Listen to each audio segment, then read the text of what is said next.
الفاتحة هذه ما شاء الله.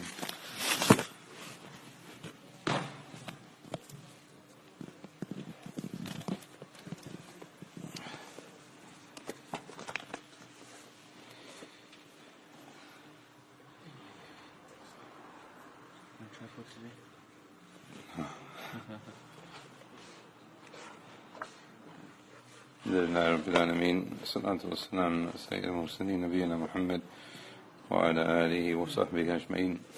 Ask Allah to make this a sitting where it's beneficial for us and makes us better and gives us the ability to act upon what we hear from the kalam of our messenger and the leader of mankind.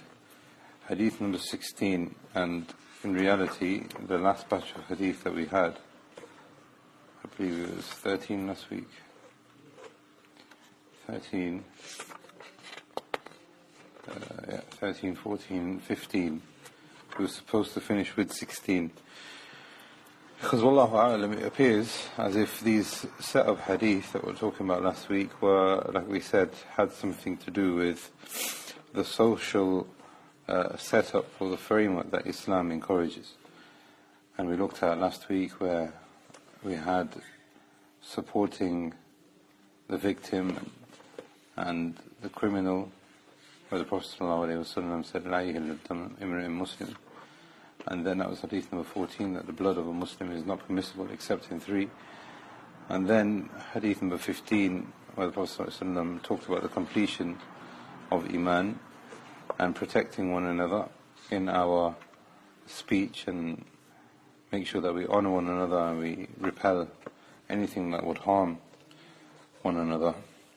And this hadith number 16 is an extension of that. And Abu Hurairah radiallahu anhu, أن رجلا قال للنبي أوصني. Abu Hurairah narrated that a man came to the Prophet ﷺ and said, advise me, teach me something that is going to be beneficial for me. So the Prophet ﷺ said, لا تغضب, don't get angry. So the man, in another narration, repeated this question. فردد مرارا, according to the narration in Bukhari, that is here in Nawawi's collection. The man asked again, give me some advice, as if, this wasn't what he was expecting to hear. And every time the Prophet ﷺ was asked, give me advice, all he said was, do not get angry. لا تغضب. Now what is a miracle in itself is that if a person was to say to another person, don't get angry, he would either be accepted or he would be rejected. It's just a few words. But if you have a person who has transformed humanity and he is giving you this advice, then it is something which has to be taken into very careful consideration. And for this reason, ulama, like Ibn Rajab has said here, don't get angry, has several meanings and implications to it. So if somebody asks you for advice, you probably just give him the advice that you see that he needs. But the Prophet ﷺ, when he said do not get angry, it implies at least one of 4 things. Number 1, repel any path that would lead for you to becoming angry. So in order for you to preserve your iman, preserve your character, preserve your statements, preserve the social framework that we were talking about from these previous hadith, remove any path that would lead for you to become angry and act in a manner that you may end up regretting. The second implication from this statement of the Prophet ﷺ is remove it if you do get angry, which is, again, it's a human trait sometimes from shaitan, but sometimes it's perfectly human to get angry. If you do get angry, you have to channel it. So the Prophet ﷺ statement here saying do not get angry means if you do ever encounter an angry moment, then remove it. So that's the second implication from the statement of the Prophet ﷺ where he said do not get angry. The third one is where the Prophet ﷺ, or perhaps this should have been mentioned as number 2, where the Prophet ﷺ was saying, if you are feeling anger coming on, then fight yourself, repel it. put the fire out, so to speak, control it.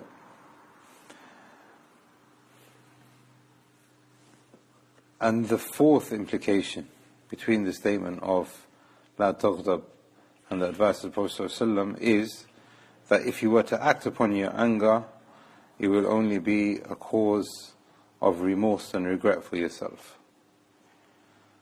So when this man is asking, Ya Rasulullah, give me some advice, the Prophet ﷺ said only a few words, but look how comprehensive the meaning is. In effect, the Prophet ﷺ is telling him to preserve himself and preserve the people around him. And then Ibn Rajab rahimahullah then goes on to talk about how anger has led to a lot of problems for the in the past.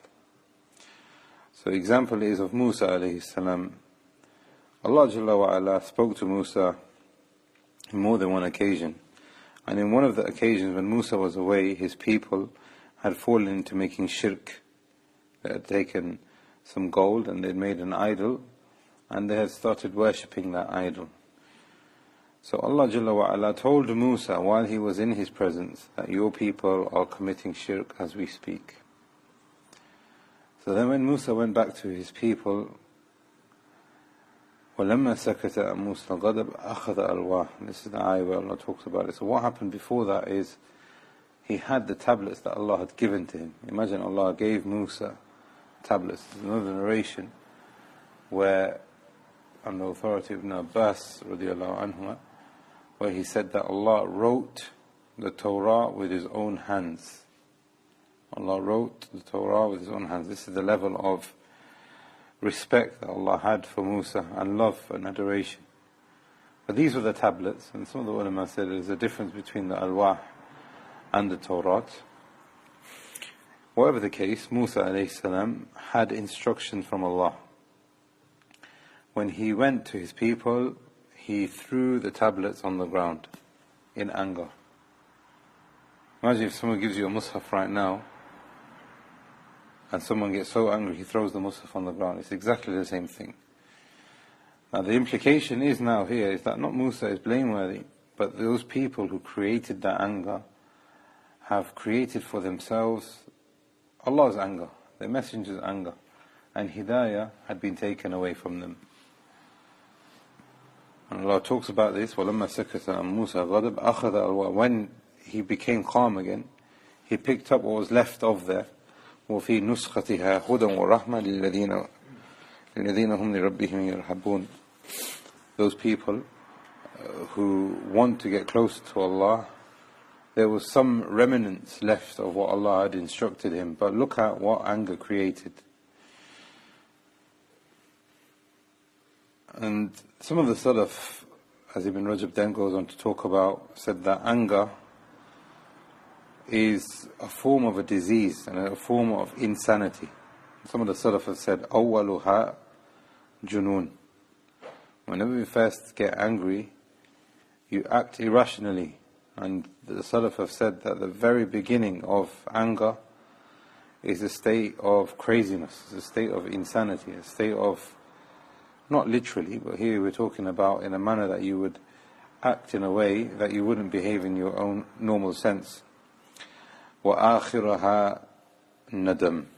But when you calm down, as we have seen in this incident also, all it leads is to remorse and regret. Then Ibn Rajab rahimahullah goes on to say that the shaitan comes to those and always tries to seek an opportunity. And his opportunity is to seek anger. And this is why Ibn Rajab rahimahullah said that whenever anger or wiswas comes from shaitan, then it is prescribed for people to make a ta'awudh. What's ta'awudh? أعوذ بالله من الشيطان الرجيم. Separate from what Ibn Rajab has mentioned here, Ibn Taymiyyah rahimahullah said something which is very good about anger. He said anger basically starts off with pain. The reason why you get angry is because you are in a sense of pain. in a sense of injustice being done to you. And if you can't remove this pain or injustice, what happens is that this injustice and this pain will overcome you. It will overcome your senses, it will overcome your statements, it will overcome your actions. And then what happens is that he becomes flushed and his blood begins to boil. Then Ibn Taymiyyah rahimahullah said that now, after this stage of flushing and blood boiling, your face will reflect that level of anger and pain, either in one of two ways. Either your anger and pain is an anger and pain of inability. What this will create is a face which becomes pale, which is a face of grief. Or, if you are able to act upon it, or feel that you can act upon it, your face will become red in anger. This is the effects of shaitan. This is how shaitan slowly, and it happens slowly in this process, but could be in just seconds. This is how quickly shaitan can overcome. So then Ibn Taymiyyah rahimahullah said, and this is the hadith which is well known, which is that if anger affects any one of us, then we should drink some water or make wudu, because this is from the water of Allah and it expels the anger of shaitan, just as Ibn Taymiyyah has mentioned here, rahimahullah. If that doesn't work, then you should sit down, change your position, because that position is a position where shaitan has overcome you. And if by sitting down doesn't help, then lay down, because that will create a level of humility and submissiveness and a bit inability to act upon your anger in front of Allah. When you are lying down, normally it subsides, but what you are telling yourself and the shaitan who is whispering, that it cannot overcome. There's also another narration that Ibn Rajab rahimahullah then goes on to mention, in addition to making wudu and sitting down and changing your place, the hadith of Abu Hurairah, which he says, which is connected to the Prophet ﷺ, is that you can pray 2 rak'at. You pray 2 rak'at and the anger will subside. But what's the reward for those people who control their anger? Obviously this is something which is very important in the life of the Muslim, that he has control over his actions and his statements, and that he is not afflicted by his own emotions or from shaitan. Prophet ﷺ said, "Man kadhama ghayza wa huwa yastati an yunaffidhuhu." Anybody who controls his anger and he is able to act upon that anger, but he controls it, da'a Allah yawm al-qiyamah. Allah will call him personally on yawm al-qiyamah by his name. Ala ru'us al-khalaiq. Whilst everybody is watching, billions and billions of people, Allah will call this man or woman in front of whole of humanity, man and jinn, hatta yukhayyiruhu fi ayyi hurin sha'. And then Allah will allow him to choose any one of the hur from Jannah that he wants. So the ulama have said that the reason for this is because he has controlled his desires, and Allah will recompense that in a better way.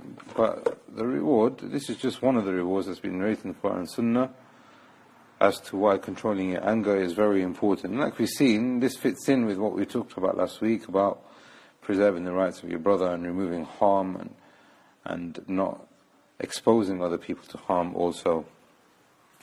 Hadith number 17 is the hadith of Abu Ya'la Shaddad ibn Aus radiyallahu anhu, who narrated from the Messenger sallallahu alayhi wasallam that he said, "Inna Allah kataba al-ihsan ala kulli shay." That Allah has prescribed excellence in absolutely everything. فَإِذَا قَتَلْتُمْ فَأَحْسِنُوا الْقِتْلَةِ. If you were to slaughter, then slaughter well. Or if you were to kill, then kill well. فَأَحْسِنُوا وَإِذَا ذَبَحْتُمْ فَأَحْسِنُوا الذَّبْحَ. If you were to slaughter, then slaughter well. وَلْيُحِدَّ أَحَدُكُمْ شَفْرَتَهُ. That you should sharpen the blade before you are to slaughter the animal, and make it easy for the animal when it is about to be slaughtered. This is actually also connected to the hadith, of the group of hadith that we were talking about last week, where the Prophet ﷺ here is telling us to be kind towards the creation and be mindful of Allah when we are doing that. Because Allah is, in another narration, Al-Muhsin. Inna Allah Muhsin. Wa kataba al-ihsan ala kulli shay. That Allah is the one who does good towards others.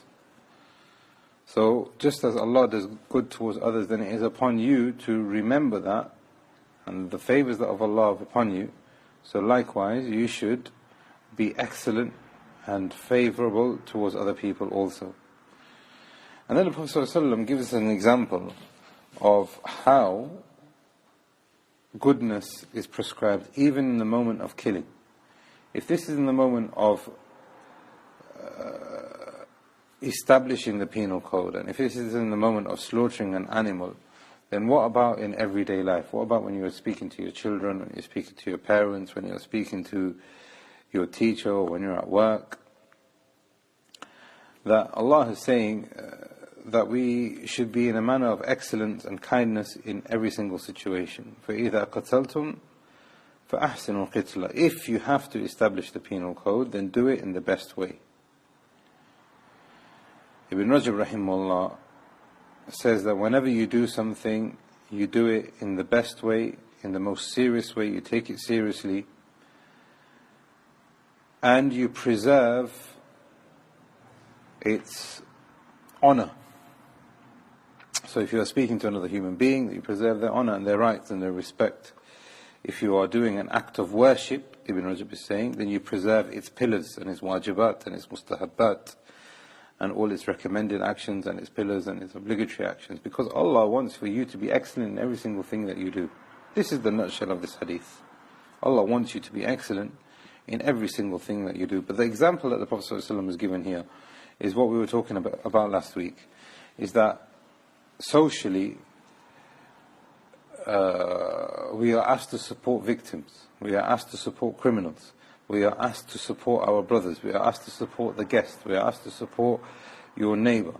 In the last hadith, you are asked to support and control your own desires and your own emotions so that you don't harm other people. So now the Prophet ﷺ has extended this even further, وَإِذَا ذَبَحْتُمْ فَأَحْسِنُوا الذِّبْحَ, that you are not even allowed to harm animals. And there are other narrations where the Prophet ﷺ forbade killing bees, killing ants. The Prophet ﷺ said that whoever kills a usfurun بِغَيْرِ حَقٍ مَنْ قَتَلَ أُصْفُورًا بِغَيْرِ حَقٍ. Usfur is a very small bird. Maybe if you've been to Mecca, those little birds that you see, they're called usfur. The Prophet ﷺ said, if you were to kill that, if you kill that, does not have any impact on anybody. Nobody would care. Nobody even blink an eyelid. Until Yawm al-Qiyamah. One little bird, it's not going to make a difference. The Prophet ﷺ said that if you kill that bird without any due right. Now, the point here is that if these bees are harming you, or the ants are harming you, or the animal is harming you, then fair enough. But without any due right, Allah will make him stand and ask him on Yawm al-Qiyamah until he has given an answer as to why he did that. The point here Ibn Rajab also is mentioning here is that all of this extends into society, all of it extends even to animals, and like we've just mentioned, it also even includes insects. And the whole point here is that you are excellent in, and you are respectable, and you have morals in every single action of your life. Ibn Rajab then goes on to mention the ayah, وَاللَّهُ يُحِبُّ الْمُحْسِنِينَ. Allah loves those people who do good, which has been translated as doing good. But ihsan, like we have said, is a level higher than doing good. It's a level of excellence, it's a level of perfection, it's a level of taking things seriously in order for you to achieve that.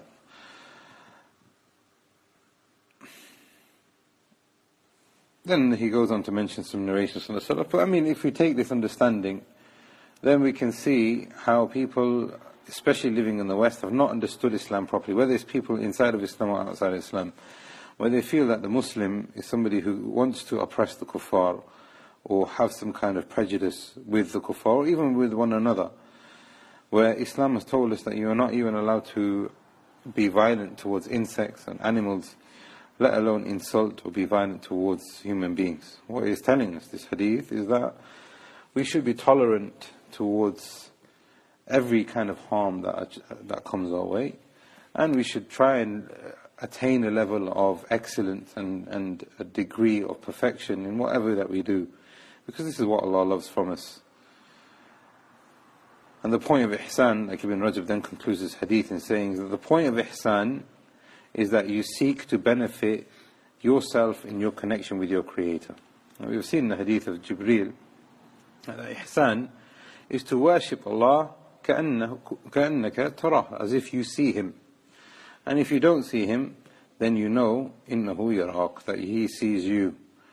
So that creates a level of consciousness. You know that Allah is watching you every single moment of your life, whether it's another human being or a small ant on the floor. You treat it with that degree and level of respect and honor, and you try to attain that level of excellence in everything that you are to do. And Ibn al-Qayyim rahimahullah said that if you realize that Allah is your creator, even if you saw an ant walking here now on the carpet, who's created that ant?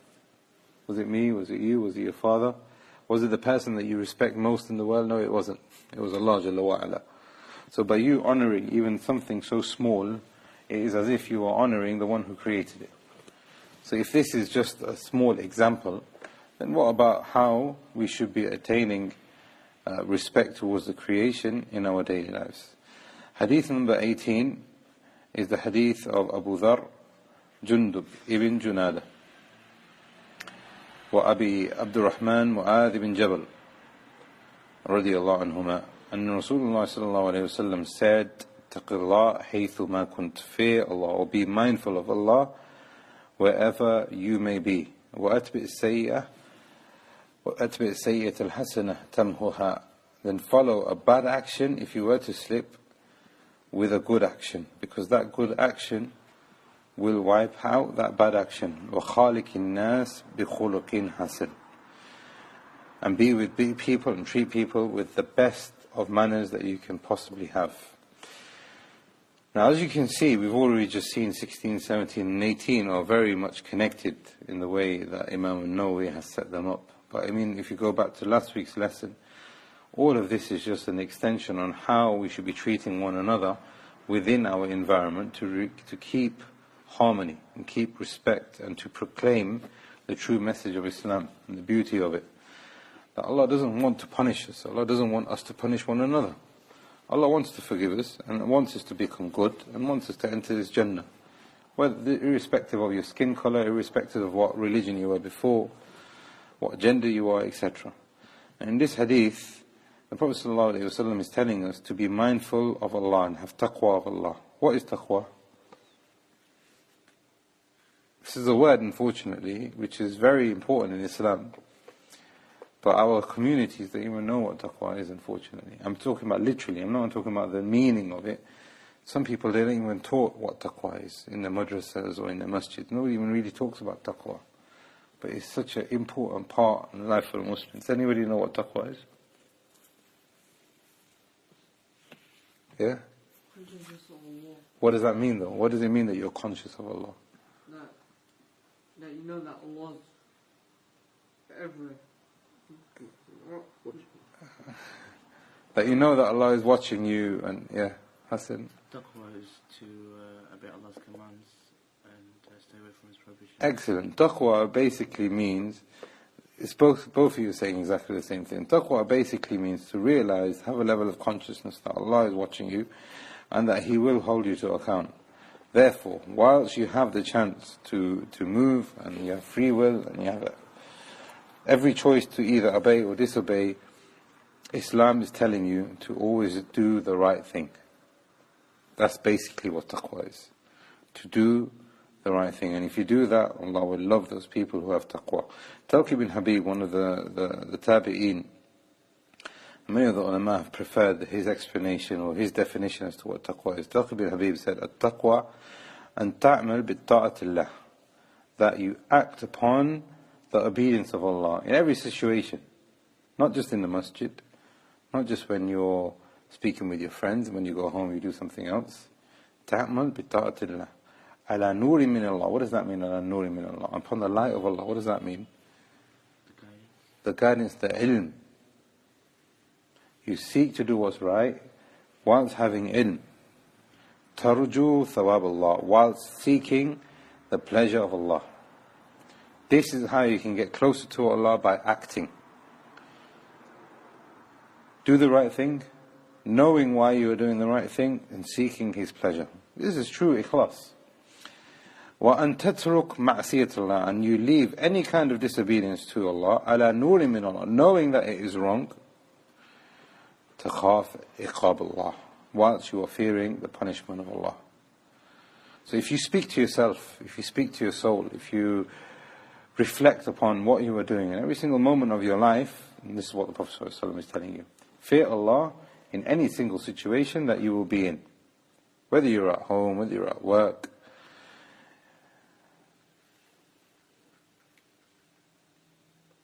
And this is something that Ibn Rajab rahimahullah then goes on to say that it is so important that even Allah told His messenger to have taqwa. Ya ayyuhan nabi ittaqillah, in the beginning of Surah Al-Ahzab. He's the best of mankind, but Allah told him to have taqwa. If Allah told the Prophet ﷺ to have taqwa, be mindful of him, seek his reward, stay away from what he's told him not to do, and fear his punishment, then what about the people who are following Muhammad ﷺ? People who are much lesser, people who came 1,400 years after him. This is the point that Ibn Rajab goes on to make, that taqwa is so important in the life of a Muslim, that this is one of the commands that Allah gave to the Prophet ﷺ directly. And then he goes on to talk about different types of taqwa, taqwa in your connection with Allah, taqwa in your connection with other people, and your taqwa in your connection with your families. And again, this is kind of reinforcing what we were talking about before, that these set of hadith are talking about how you should operate with one another and operate with yourselves, so that the function of Sharia is preserved and is operating in its best way. And then Ibn Rajab rahimahullah says that taqwa is also so important that not only is it a command that was given to the Prophet ﷺ, but it is also a way for your deeds to be accepted. Allah says in the Quran, إِنَّمَا يَتَقَبَّلُ اللَّهُ مِنَ الْمُتَّقِينَ, that Allah only accepts from those people who have taqwa. You can be praying for 50, 60, 70 years, but a heart that doesn't have taqwa, and we just define what taqwa is, that you are not doing it consciously. You're just doing it mechanically, robotically, if that's a word. You're just doing it just for the sake of doing it. Not seeking guidance, not seeking Allah's reward, not seeking to get closer to Him, not seeking to become a better person and staying away from what is haram, not seeking His guidance. And the pinnacle of this, Ibn Rajab rahimahullah is saying that some of the mufassirun in the books of tafsir have said that Allah only accepts from those people who have taqwa, meaning Allah only accepts from those people who have tawheed, who have given importance to the purpose of life, to knowing who Allah is and in His oneness, Jalla wa Ala. And if you did that, then Allah will repay you in kindness on Yawm al-Qiyamah. If not, then Allah will not accept from you those deeds, because you do not have tawheed. If you don't have tawheed, is there any acceptance? It's impossible. Then Ibn Rajab then rahimahullah goes on to talk about taqwa and why it's so important, but how hard it is also. Imagine he's saying this 700 years ago. Imagine what he would say right now. He said taqwa is not easy, but the taste of taqwa is sweet. Taqwa is not easy, but once you have tasted it, it is something that you don't want to let go. And this is something which is well known to us all. I'm sure there's people, and this is something that I think everybody can relate to. There's people who are probably millionaires, maybe even billionaires, but they're not happy. They're not content. They're always worried. If an affliction harms them, they don't know what to do, because they've been living a life of dunya. But when the material wealth and when everything is taken away from them, what do they have? The perception of life is completely left them, because that's the false perception. Imagine you're just thinking about your bank account every single day, and then you get afflicted with cancer, may Allah protect. What are you going to do then? What's that bank account going to do? Nothing. But had you had taqwa from the very beginning, you will be successful. Every single situation in your life, ease, difficulty, health, bad health, life, death, you are on the right path. So it's not easy. There's a lot of desires, there's a lot of temptations, there's a lot of people who are doing something else when they should be doing something else. You see that the balance of taqwa is not there. People mostly are on the other side, the left side. Whilst those people who are trying to get closer to Allah, like Taqwa bin Habib rahimahullah said, with the nur of Allah, yarju thawab Allah, seeking, very few. So you're engulfed in these people who have no taqwa. So it becomes very difficult. Umar radiallahu anh said, imagine Umar radiallahu anh, the very beginning of Islam, the golden period, people around him were guaranteed Jannah. Despite that, he said, taqwa, the parable of taqwa, is like walking through a narrow path, a small alleyway. A small alleyway. And in that small alleyway, you've got bushes. And those bushes have thorns. And those thorns are trying to catch onto your clothes. How are you going to get through that alleyway without being hurt? How are you going to get through that alleyway without being affected in your clothes? This is what Umar radiallahu anh said. That it's that difficult, but at the same time, the taste of it is sweet, like Ibn Rajab rahimahullah was saying. But then the Prophet ﷺ has alluded us to something that if you do slip up, and it's not even a matter of if, because the Prophet ﷺ didn't say if, he said, وَأَتْبِئِ السَّيِّئَةَ الْحَسَنَةَ تَمْهُهَا. Follow every bad deed with good deed, because the Prophet ﷺ is telling us that there is going to be bad deeds, every single one of us. Whether it's a gaze, whether it's a statement that he feels that he shouldn't have made, whether it's an action, whether it's the way he treated someone. Prophet ﷺ said, follow up bad deeds with good deeds. This is the essence of taqwa, because taqwa will eradicate and expiate your sins. To the extent that you will meet Allah, having wiped out all of that badness before you meet Him. Jalla wa ala. But the opposite is also true. The opposite is also true. Those people who don't have iman, don't have taqwa, don't have ikhlas, don't have tawheed, maybe have nifaq. They don't follow up good deeds with bad. That's number one. They don't follow up good deeds with bad deeds. They're happy with bad deeds upon bad deeds upon bad deeds. And then when they do a good deed, usually it's followed up with a bad deed. Well, understand. Nearly every single salah you come out, rows of people outside smoking cigarettes. Sit in the car, put the music back on. And this is, inshallah, we have good thoughts of Muslims, but unfortunately ignorance is spread.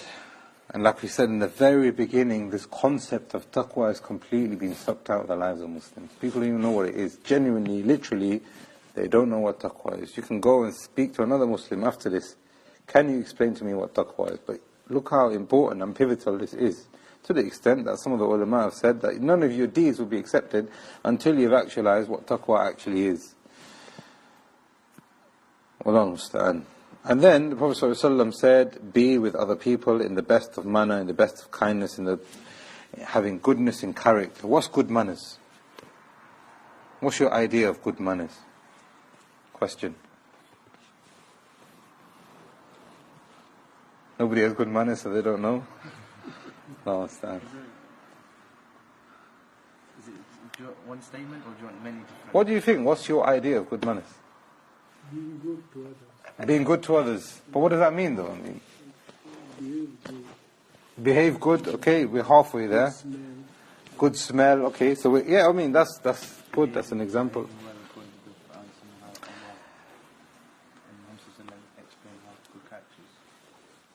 Ibn Rajab rahimahullah and some others from the ulama means good manners, and the first thing they started off with is kaful adha. Don't be harmful. Like the brother just said, don't be harmful. In your smell, in your appearance, in your statements, in your actions, in the way you park, in the way you drive, in every single manner of your life. Kaful adha. Don't be harmful to other people. وَبَذْلِ النَّدَى. And be good. I think this is quite clear. Be good in your statements. Say things which are honorable. Say things which are going to make people happy. Be optimistic in your actions, in your statements, in the way you think. This is good manners. So when people see you, they'll see you smiling. Why would you not need to smile? This is good manners, right? You will treat people in a nice way. You will respect people. When people speak to you, speak to them nicely. Why? Because you don't have any negativity to offer. You've taken that negativity away and you've only got positive to give. But then there's another third component, and this is one that a lot of people, I feel, don't really get. And this is advice to myself as much as anybody else. You try your best not to harm other people.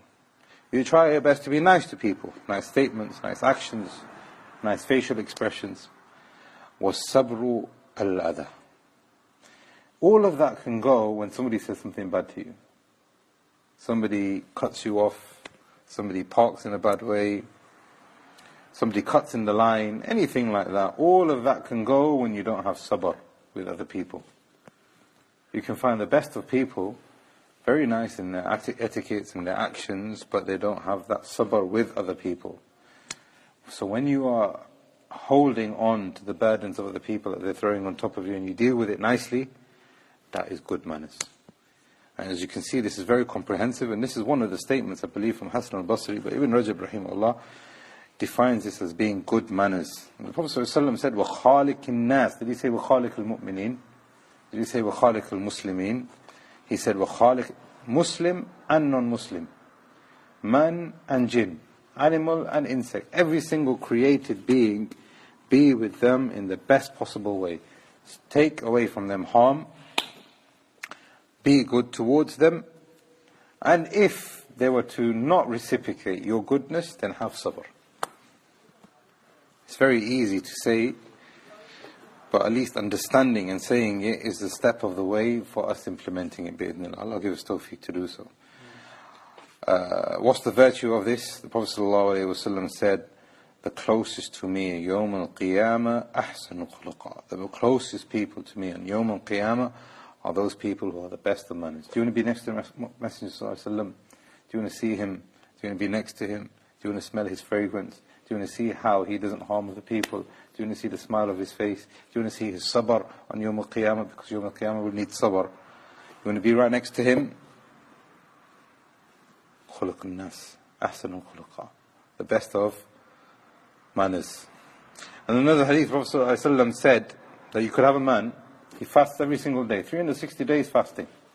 Or maybe take 2 days off for Eid. 358 days for fasting. Is that right? 2 days for Eid? Is Eid just 2 days? Yeah. You sure? No. Ayyam Tashriq, ahsant. 5 days that you're not allowed to fast throughout the whole year. Haram. It's not going to be accepted. So now, 355 days, imagine he fasted without non-stop. 360 days he stood in qiyam. Can you picture that as a person in your head? Do you know anyone that's like that? I don't think anyone's like that. Prophet ﷺ said that the person who has good manners is better than a man who is continual throughout the whole year in siyam and qiyam. But as you can see, the statement of Umar still sticks in my head that it needs a lot of work. It still needs a lot of patience. And Allah gives tawfiq to act upon it. And the next hadith, hadith number 19, is the hadith of Abdullah ibn Abbas radiallahu anhuma, who said that I was behind the Messenger of Allah sallallahu alayhi wasallam riding on an animal. And then he said, Ya ghulam, young man, inni u'allimuka bi kalimat. I'm going to teach you some very important words. So pay attention. احفظ الله يحفظك. Be, here it's translated as, be dutiful to Allah and He will preserve you.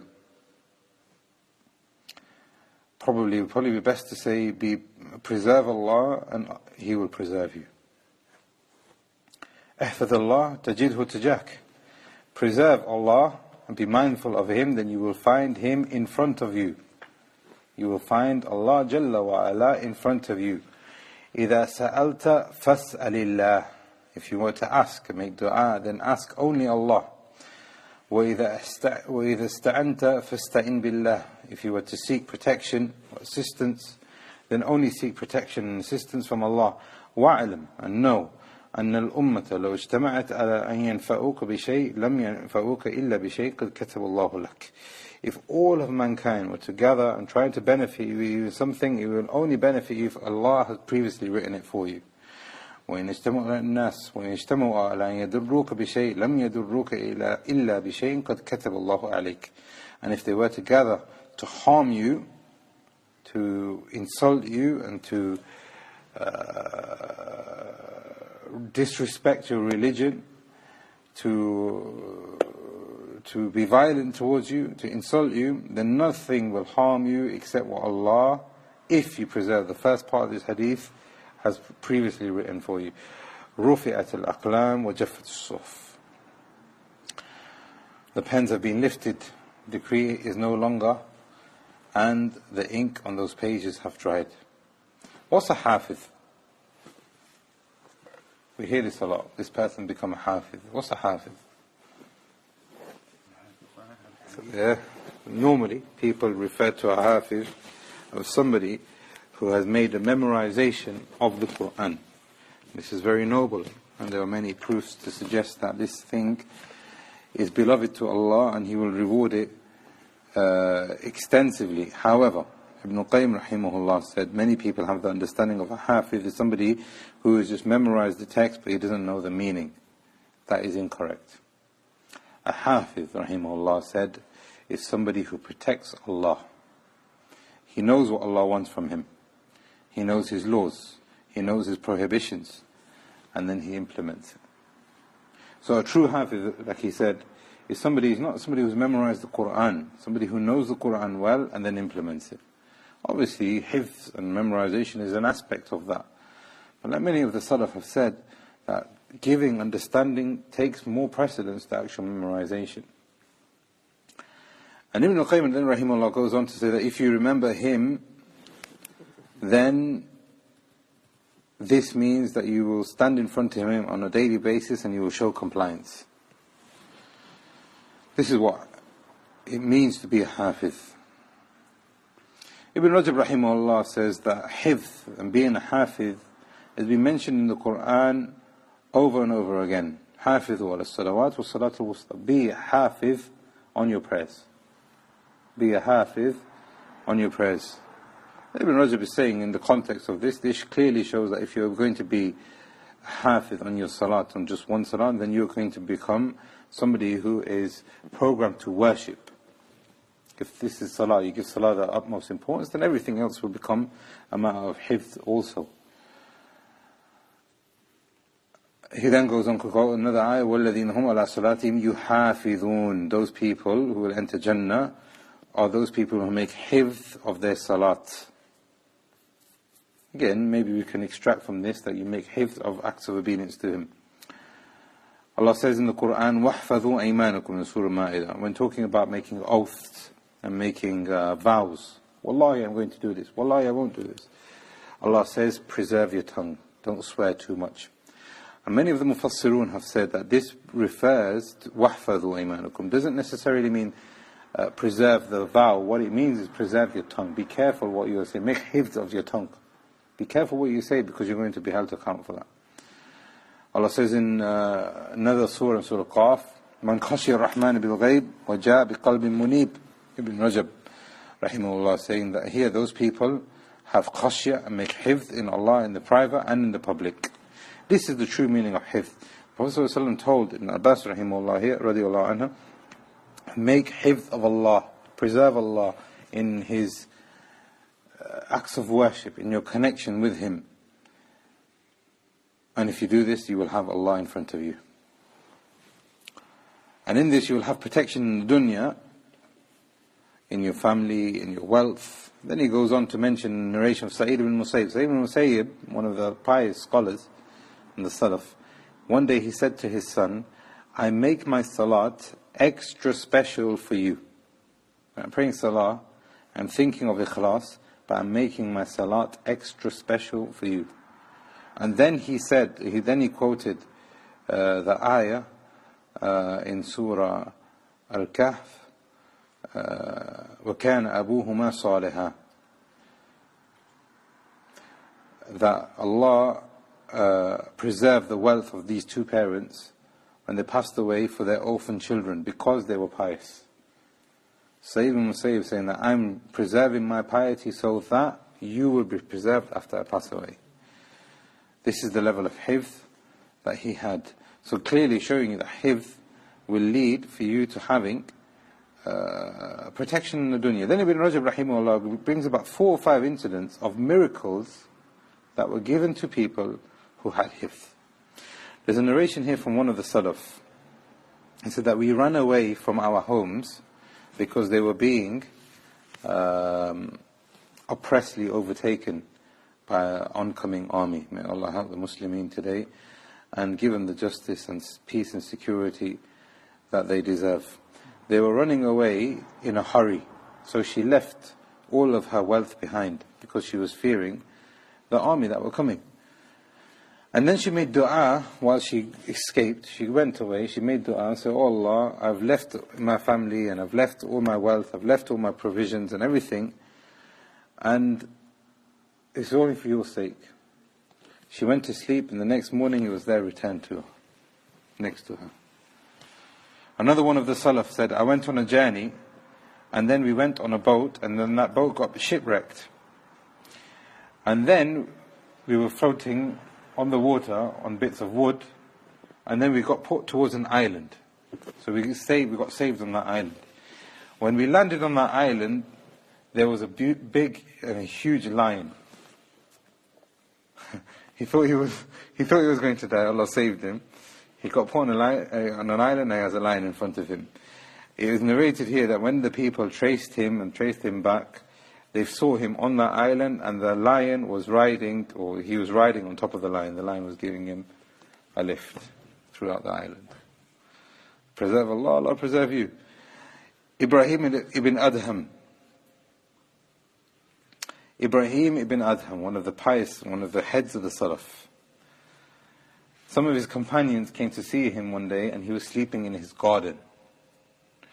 He was sleeping in his garden, and they saw a snake. I'm guessing it's like a cobra. They saw a snake. So when they saw that image, they've walked into the garden, they see him sleeping there, and there's a cobra right next to him. They feared for him. So they walked towards him, and they realized that that cobra was shading him whilst he was sleeping. And there were many different narrations which are from the Salaf. I mean, they're not fairy tales, these are perceivable, it can happen, and it has happened. And I'm sure we know of incidents where people think that they've been given a miracle, or they know somebody has been given a miracle.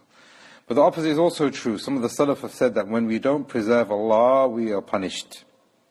When we don't preserve Allah, we are punished. One of the Salaf said that I know when I've disobeyed Allah, فَأَعْرِفُهُ ذَلِكَ فِي خُلْقِ خَادِمِي وَدَابَّتِي. When I disobey Allah, or if I've done something wrong, I can see my disobedience in my wife or in my mode of transport. He does something wrong, next day he's got an engine leak. He does something wrong, for a week his wife is angry with him. It's possible. And he sees that as a form of iqab. And you don't have hifz of Allah, then Allah will not be mindful of you in the dunya. But also, hifz of Allah also refers to a person being steadfast in the dunya upon Islam until he meets Allah Yawm al-Qiyamah. There's a narration where the Prophet ﷺ said that when a man is in the pangs of death, sorry, this is a narration from some of the Salaf, not from the Prophet. And a man in the pangs of death, the angels come. So he's on his deathbed, he's in the hospital, he's about to die. The angels will come, and then they will speak to this person who is dying. So one angel will say to another angel, smell his hair. So one of the angels will smell his hair, and they will smell from his hair Qur'an. Another one will say, smell now his heart, and they will ajid fi qalbihi as-siyam. They will smell from his heart as-siyam. Then they will say, smell his feet, and they will smell from his feet, what do you think? As-salat, al-qiyam. And then one angel will say to another angel, حَفِظَ نَفْسَهُ فَحَفِظَهُ اللَّهُ. He protected himself, so Allah protected him. I mean, these are narrations from the Salaf. We don't know it to be from the unseen, so we can't say for certain that this is something which has wahi behind it. But the ulama have said that if something has come from the way of the salaf and there's no real general inkar of it, especially if it is something from the unseen, then we can take it with a pinch of salt and we can say it is possible. And we know that. Allah says in the Quran that when the person is about to die and he has had steadfastness, the angels come down to him and they reassure him. And then Ibn Rajab then goes on to talk about different benefits from this hadith, and then he says that if you know Allah in the time of ease, Allah will know you in the time of difficulty. And this is also very important in the life of a Muslim today, that if you know Allah in the time of ease, you are tranquil when difficulty comes. If you know and you have respect for Allah in the time of ease, then Allah will have respect for you in the time of difficulty. If you are shy in front of Allah in the times of ease, Allah will show shyness in a way that befits His Majesty. But what shyness means that here it refers to, do you remember? Shyness, like that it refers to Allah preserving you. If you have hope, he goes on, ikhlas, if you have tawheed, in times of ease, in times of difficulty, all of this will be made easy for you. Then he quotes some of the statements of the Salaf. One of the Salaf, Ahmad ibn Asim, said that I love that I do not die until I know my Allah and my Master is happy with me. And I know that He is happy with me if I have known Him when I have been in a state of shyness, when I have been in a state of ease. Then Ibn Rajab rahimahullah then goes on to talk about how to know Allah. And to know Allah is to know what is good and what is bad. Again, going back to the idea of taqwa. Just to summarize this hadith then, is that if you know Allah, and if you remember Allah, and if you are precautious of His commands and His prohibitions, then clearly there will be a strong connection between you and Him. The weaker it is, then the weaker the connection. The stronger the level of optimism, the stronger level of obedience and compliance, then he will be with you.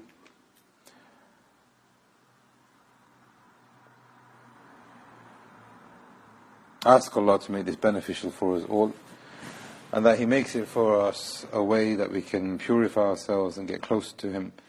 Bi-idhnillah, next week we'll continue from Hadith number 20. هذا والله أعلم وصلى الله على نبينا محمد وعلى آله وصحبه أجمعين. Anybody got any questions?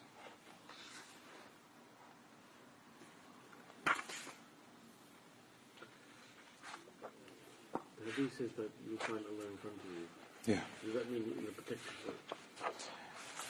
To find Allah in front of you is to believe that Allah is above His arsh.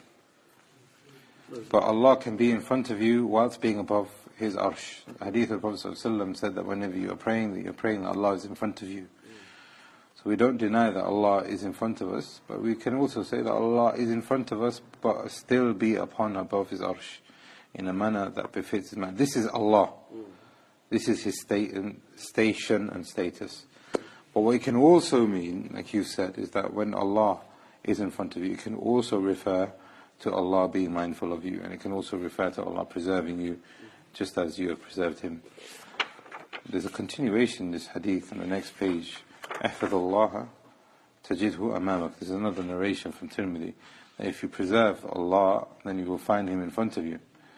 تعرف إلى الله في الرخاء يعرفك في الشدة. If you remember Allah, this is what we're referring to towards then. If you remember Allah in times of ease, then He'll remember you in times of difficulty. وَأَعْلَمْ أَنَّ مَا أَخْتَأَكَ لَمْ يَكُنْ يُصِيبُكَ. If you knew that something was going to befall you, then if it is written to befall you, then it's going to befall you. وَمَا أَصَبَ لَمْ يَكُنْ يُخْطِئَكَ. And whatever is not going to befall you, or not going to afflict you, then it's not going to occur. Whatever is written is going to happen. وَأَعْلَمْ أَنَّ النَّصْرَ مَعَ الصَّبْرِ. That you will only gain victory after patience. But you have to go through difficulty first. Be patient, be successful in that, then Allah will give you success. وَأَنَّ الْفَرْجَ مَعَ الْكَرْبِ. And that victory will come after distress. It's a promise. وَأَنَّ مَعَ الْأُسْرِ يُسْرًا. With every difficulty, every single difficulty, there will definitely be an ease. But that all is suspended and connected to the beginning of that hadith. Where is your level of quality and connection with Allah? سبحانك اللهم وبحمدك